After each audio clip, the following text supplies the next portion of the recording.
Hi, welcome back.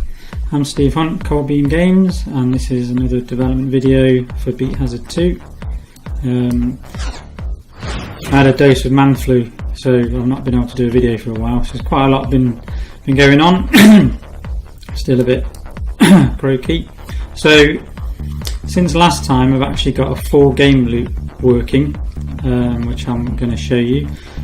One thing I want to point out at the moment is that my current plan for development is to pretty much recreate Beat Hazard 1 first from the ground up, and then work on visuals and gameplay and new modes. So what you're going to be seeing is either very basic placeholder art, or you'll find the game does look very similar to the original, which is currently intentional, and I can be using all the graphics. Further down the line, I'll make an art pass and a style pass to change some of these things, bring the game a bit more up to date, put a lot of new stuff in. So first of all, we'll have a look at perks. I mean, again, this will be very familiar for people who've played the game already. These are all the perks from the original game with a very similar system. You unlock them as you level up. You can then buy and upgrade each perk, and then you can enable or disable different combinations of these depending on your gameplay style or your objective. New perks will be going in later on, and I'll probably change a few things about. So I'll demo today the Ultra Beam, which I did a screenshot of yesterday, which is a bit different. So we can enable that. I might as well upgrade it while I'm here. Makes it last a bit longer.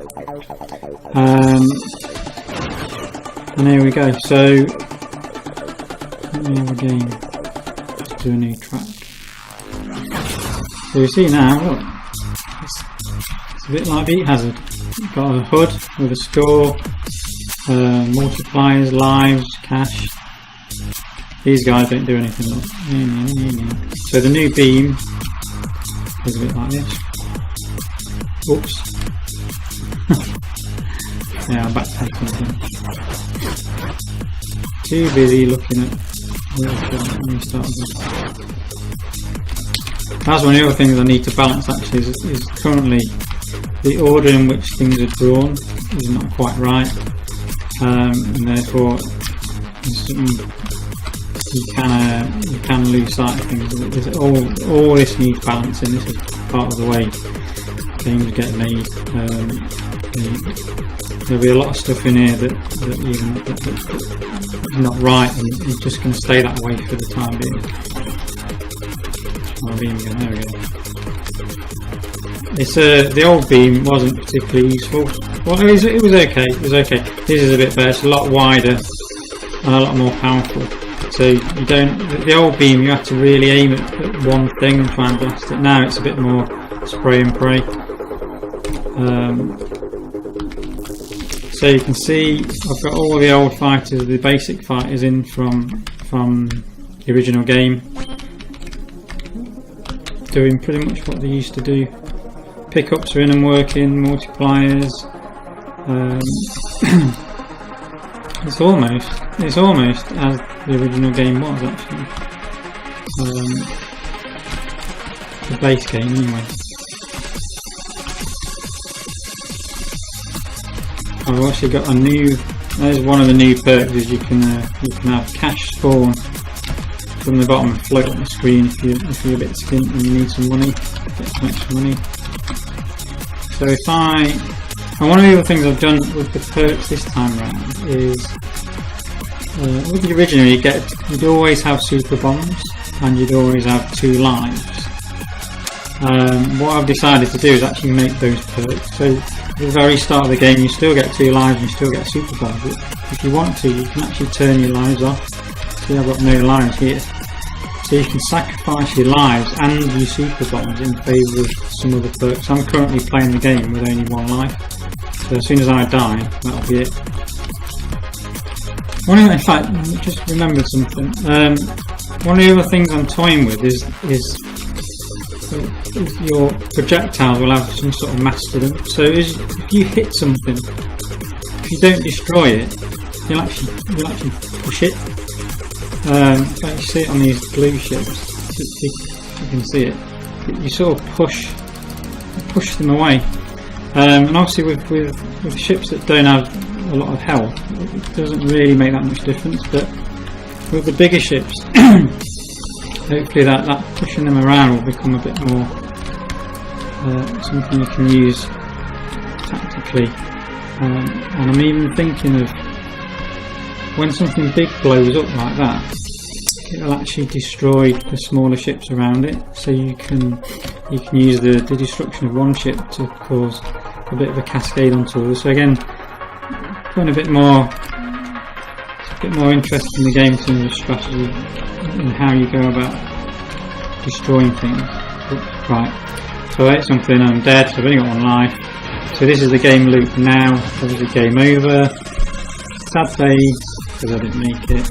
Got my score, that progress. This is now saved out, so it keeps a record of what you've been doing. Then we've got the rank up screen. Again, old graphics, old text. Probably can update all this stuff, but for the time being, I'm just recreating what Beat Hazard 1 does. Back down to him. So here we go. Back. Forward and fine. So there's quite a lot of. I mean, everything you've seen would be really familiar. So there's a lot of new stuff, stuff you would have already seen before. So not necessarily that exciting. But this is the stage of development that Matt is sort of just bringing together the basics of what I need, and then doing another pass later in new gameplay elements, new spaceships, new perks, new weapons, all this sort of stuff. One of the things I wanted to show you as well is some idea of how Beat Hazard goes about analysing music. So here's my music lab. A lot of music games will tend to pre-analyse the music. It will load the music you're going to play, break it and analyse it before you start playing, break up the beats and all this sort of stuff, which is obviously a lot more accurate way of working out what the music's doing and when to trigger certain things. Beat Hazard is really different. It reacts in real time. It doesn't know what's coming, and it doesn't sort of try and really match any beats in mathematically in the same way a lot of other games do. The massive advantage of that is, first of all, you don't have to wait when you play a game. You can also play to endless music. You can actually play to anything that isn't really music, or is, say, you got a lot of pauses or not an obvious beat. Like some classical music doesn't necessarily have an obvious thumping beat in the background, and this game will cope with anything like that. And also stream off the internet, like a radio stream. It can just play to anything. And some of the things that it's looking at when it's doing that is, if you see on the left hand side here, this is your there.